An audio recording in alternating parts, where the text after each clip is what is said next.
छ मनिष भाइ के छ हाल खबर तँलाई के लाग्छ त मेरो ओडामा आएर तँले भोट माग्दा तँलाई यहाँको मान्छेले भोट दिन्छ दिँदै दिँदैन मलाई दिन्छ यहाँको मान्छेले तँलाई लाग्छ तँलाई के लाग्छ हेर्नुहोस् मनिष भाइ हामी यहाँ भोट माग्न आएका होइनौँ हामी यहाँ काम माग्न आएका हौँ हामीहरू जनताहरूले सबैले तपाईँहरूलाई हेर्दा हेर्दा पाकिसकेका छन् त्यही कारणले जनताहरूले हामीलाई आफै रोजेको हामी त्यतिकै आएको होइनौँ जनताले हामीलाई उठाएर आउनुहोस् भनेर हामी जनताको सेवा गर्न आएका हौँ झगडा गर्न होइन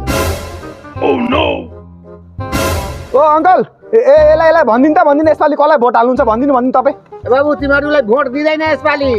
हामी घन्टीलाई दिन्छु तिमीले केही गर्न सके छैन हामी तिमी किन दिनु भोट ये क्या हो गया ना जाए त किया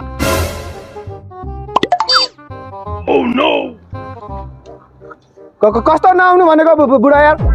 रिस उठाउने कुरो त्यो पोहोर सालको त्यो मासु चिउरा पेट्रोल सेट्रोल त्यो यताउति खर्च गरेको बिर्सिनु भयो क्या तपाईँहरूले रिस उठाउँदो रहेछ तँलाई रुख म तँलाई प्रुफ देखाउँछु आन्टी त्यो भोट यसपालि कसमा राखिदिने भनिदिनु त्यो अर्को पार्टी आएको छ भनिदिनु त ल स्पिकरमा इस म त चेमालेलाई भोट दिदिनँ म त घन्टीलाई भोट दिने हो ये क्या हो गया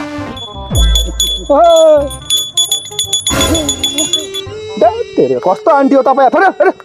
रोक तल अर्को प्रुफ देखाउँछु रोक मामा मामा यसपालि भोट कसलाई राख्ने भनिदिनु चेमाले पार्टी कि हाम्रो यो घन्टी पार्टी भन्नु छिटो ल स्पिकरमा भन्नु त सालालाई त म भोट त दिँदै दिन्न त साला चोरलाई त म साला चेमाले पार्टी हट भन्दै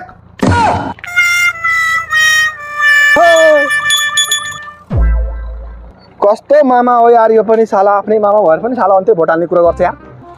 तिमीहरूले के जनतालाई के मोहनी लगाएको सबैजनाले घन्टी मात्रै भन्छ त यार हामी के भाग्नु यहाँबाट देश छोडेर भाग्नु यसपालि हाम्रो सरकार भयो भने हामी तुरुन्तै 6 महिनामा हरेक जनताको घरमा तुरुन्तै 6 महिनाभित्रमा ग्यास वितरण गर्छौँ तिमीहरूको सरकार भयो भने के गर्छौ ल सुनौँ त हामी पनि भन सुनौँ त हेर मनिष भाइ तिमी जस्तो नेतालाई मैले भन्नुपर्ने जरुरी छैन त पनि सुन पैसा हुने नहुने दुईटै जनतालाई हामी उचित शिक्षा र उचित स्वास्थ्य चौकीको सबै चिजको व्यवस्थापन गरेर हामीले दिनेछौँ यो हाम्रो प्रतिबद्धता हो जनतासँग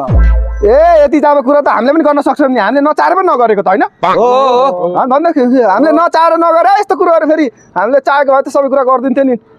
तर यसपालिको सरकार हाम्रो बन्यो भने नि हाम्रो देशका युवाहरूलाई नि देश विदेश गएर कमाउनको लागि हामी भिजा दिन्छौँ पढ्नको लागि भिजा दिन्छौँ ताकि बाहिर गएर बसोस् भिजा व्यवस्था गराउँछौँ तिमीहरूले के गराउँछौ भन तर हामीले देशमै रहेको युवाहरूलाई कल कारखाना खोलेर रोजगार दिनेछौँ कुनै पनि आमाको छोरो परदेश